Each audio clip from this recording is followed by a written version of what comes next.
for Ms. Lotis Ramin. Okay, having heard the perspectives shared to us today, what do you believe needs to happen next to strengthen rare disease care in the Philippines?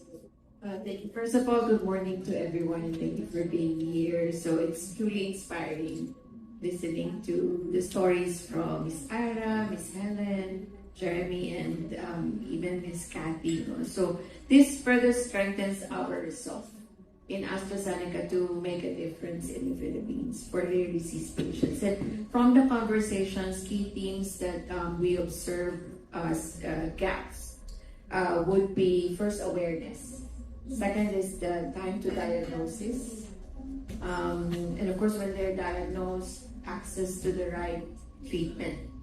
And with those, we would like to really leverage our platform, our expertise in helping connect stakeholders in the Philippines to make sure that we are able to help build patient referral pathways that includes diagnostics and also help establish centers of excellence in the country. We're very excited to be able to support that. And finally, in AstraZeneca, our mission is to push the boundaries of science to deliver life-changing outcomes for patients. And with that, we commit to continue to do our best to deliver the most innovative treatment for rare disease patients the fastest way possible, because there are also a lot of barriers there. Finally, we believe that to amplify what we need to do, we have to work together. And we have to continue to find like-minded individuals, stakeholders, and organizations to push this agenda forward, because rare disease patients are not just numbers, they're people.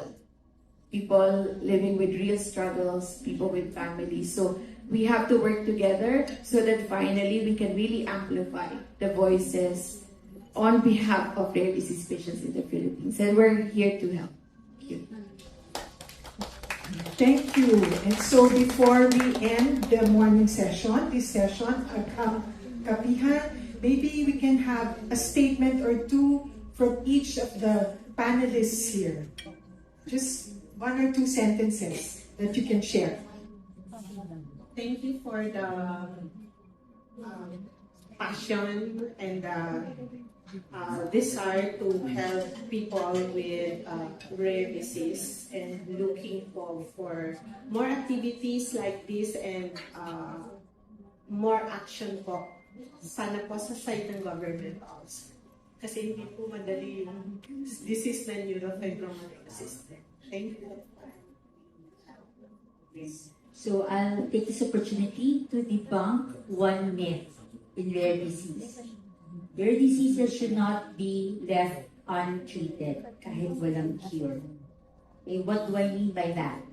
There are doctors who need to see them, families and patient alike, whether for supportive care, to treat them in terms of anticipating complications and monitoring their symptoms. Okay, so I hope if there's one thing that you should remember from me, rare diseases should not be left untreated kahit wala pang cure.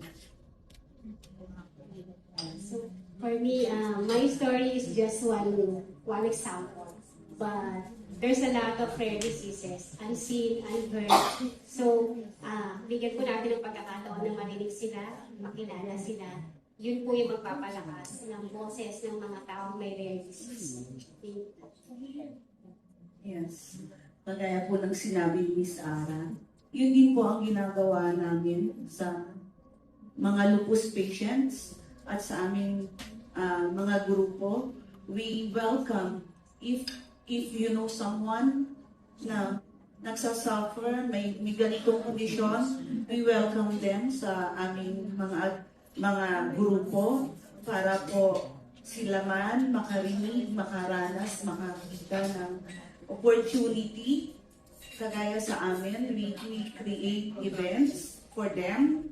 We give them chance to enjoy life, to continue yung buhay despite the difficulties. At makamit sila ng mga kapwa na may sakit para makapag-share, maging kapaki-pakinabang uli at maging masaya ang buhay despite our conditions. All of us in this room, we all come in with our own strengths, our own expertise.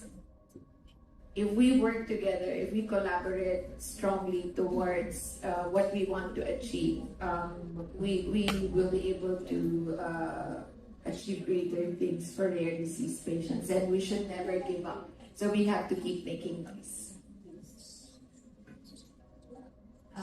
Just to coming from the subspecialty of clinical genetics, ang mga sakit po na rare disease, a lot of them ay genetic, no? So importante na hindi lang yung pasyente ang tingnan, yung pamilya din po, not only yung support psychologically, emotional, but also we need to screen them as yun po yan sana hindi rin makalimutan.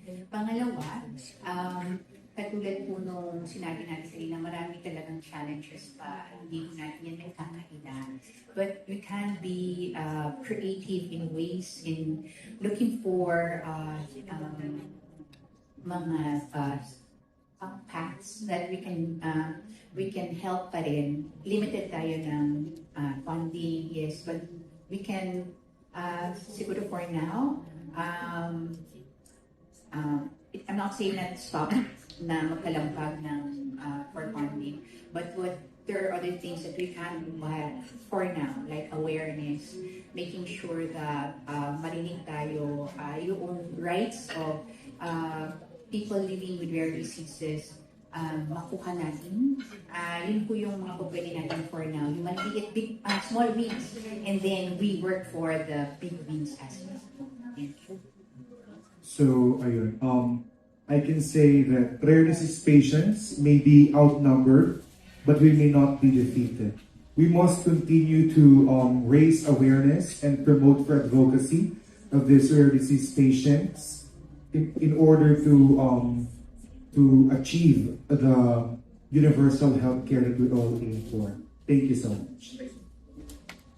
And finally, I think, yes, in summary, I think what we really want to do is strengthen rare disease care, and this requires coordinated action from everyone across policies that we have in the government, healthcare system, especially, and research, and of course, community support. And that's why you're all here for this morning session. Thank you, and good day.